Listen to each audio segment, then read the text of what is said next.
uns 3 o 4 anys màxim, tampoc massa. On t'agrada meditar? Principalment aquí al dojo, però també medito a casa i a vegades al camp.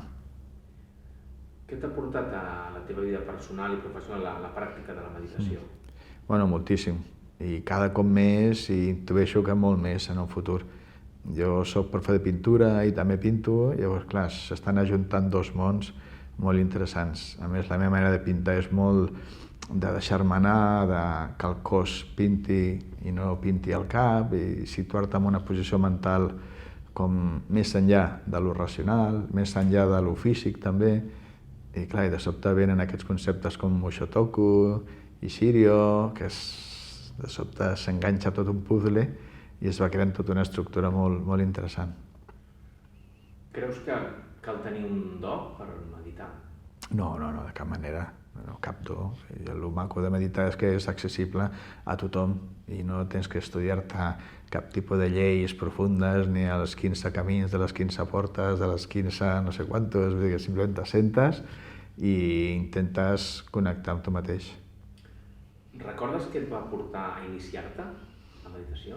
Sí, jo de sempre llegia, fa molts anys, llibres sobre meditació, sobre el budisme, sobre tot aquest món més espiritual. I amb la meva dona, que vàrem entrar amb la meva dona junts al Zazen, un dia se'ns va caure un llibre sobre un monestir, tota la vida dins del monestir, i vam dir, és el moment de fer el pas i buscar, nosaltres treballem aquí a prop, i buscar on trobar el dojo i vinga. Què t'ha sorprès de la meditació? Bueno, aquest punt de parar, de respirar, algo com profundament sincer, algo que intueixo, no... Per una banda és el repte també, perquè costa moltíssim. Llavors, parar, respirar i deixar passar els pensaments, tot això costa molt.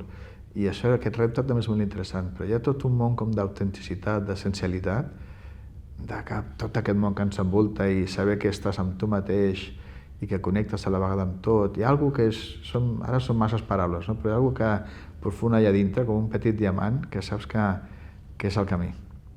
Doncs moltes gràcies pel teu testimoni. A vosaltres.